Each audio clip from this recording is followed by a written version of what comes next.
High hopes تھیں کہ P M L N والوں نے، پیپلز پارٹی والوں نے، وہ آپ کو القابات بڑے برے برے دیتے تھے کہ بہت خراب کر دی، میس کریٹ کر دیا، اور توقع تھی کہ عمران خان باہر سے پڑھ کے آئے ہوئے ہیں، نیچے ٹیم اسد عمر اور باقی لوگ پڑھے لکھے تھے، اب تو اور بھی زیادہ پڑھے لکھے آ گئے ہیں. حفیظ شیخ صاحب آپ کے بھی وزیر رہے تھے، ان کو لے کر آئے ہیں، بڑے تجربہ کار ہیں، 3 سال آپ کی حکومت میں کافی خرابیاں اور خوبیاں جو تھیں وہ کر کے چھوڑ کے گئے تھے.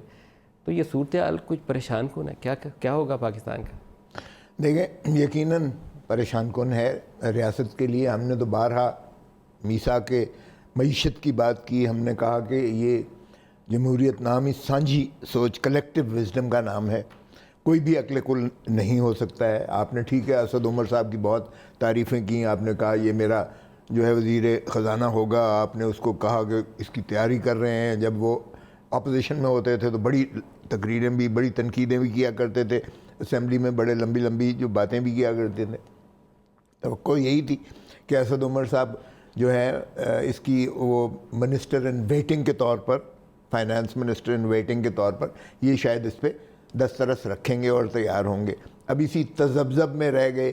اصل میں خان صاحب نے کنٹینر پہ کھڑے ہو کر ایسی لمبی لمبی باتیں کی کہ جی میں بھیک نہیں مانگوں گا اور میں خودکشی کرنا جو ہے وہ پسند کروں گا. وزیر اعظم ملک کا، پاکستان کا، کسی کے آگے جا کے ہاتھ پھیلا رہا ہو، اور پتہ نہیں کیا کیا انہوں نے باتیں کی اس وقت. اتنا اپنے آپ کو ایکسٹریم پر لے گئے کہ کردہ ہو. پھر ان کے اور وزیر ماشاءاللہ جو ان کے صوبے سے ہیں، انہوں نے کہا آتے ساری ہم اتنے ڈالر لے آئیں گے، منہ پہ ماریں گے اس کے، اور باقی جو ہے یہ کر دیں گے وہ کر دیں گے.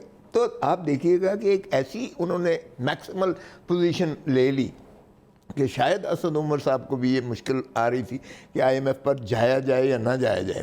تو انہوں نے بہت زیادہ وقت اس کو ضائع کر کے وہ جو سپیس تھی وہ جانے کی یا اچھی ڈیل کرنے کی آئی ایم ایف کے ساتھ، ایک آپ مضبوط پوزیشن سے بات کرنے کی جو پوزیشن تھی وہ انہوں نے کھو دی وقت کے کھوسا صاحب، آپ کو یہ نہیں لگتا کہ اس 10 ماہ میں تحریک انصاف نے وہ ڈور میں اتنے گنجل ڈالنی ہے کہ اب وہ ٹوٹ تو سکتی ہے، وہ سیدھی نہیں ہو سکتی؟ وہ ایک سٹیج آتی ہے نا کہ اتنی پھنس جاتی ہے کہ اب توڑ کے پھر سرا باندھتے ہیں، ویسے نہیں سیدھی ہوتی، وہ سٹیج آ گئی. دیکھیں ہمارے صاحب بات یہ ہے کہ انہوں نے الٹیمیٹلی کیا ساری ٹیم کو جو ہے، ساری اپنی معاشی ٹیم کو ساری کو فارغ کر دیا، یک جنبش قلم کر دیا، اور آئی ایم ایف سے لے کر آ گئے. یہ آئی ایم ایف کی ٹیم ہے، یہ ان کی ٹیم نہیں ہے، یہ مسلط شدہ ٹیم ہے. یہ وہ نیو کلونیل سسٹم کے تابع اکنامک ہٹ مین نے پاکستان کو ٹیک اوور کر لیا ہے.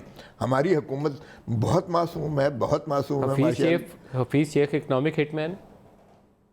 مجھے نہیں پتا ان میں سے کون اکنامک ہٹ مین ہے، لیکن یقینی finance minister I M F دیکھیں نا بالکل وہ ہو گئے. آپ کے دیکھیں، آپ نے اسٹیٹ بینک کے اس کو ان کو بھی بدل دیا، آپ نے سی بی آر کو بھی بدل، ساری ٹیم آپ نے دیکھیں، پوری ٹیم آپ دیکھ لیں، کوئی بھی پی ٹی آئی کا نہیں ہے لائلسٹ جتنا بقول ان کے جو بھی تھے.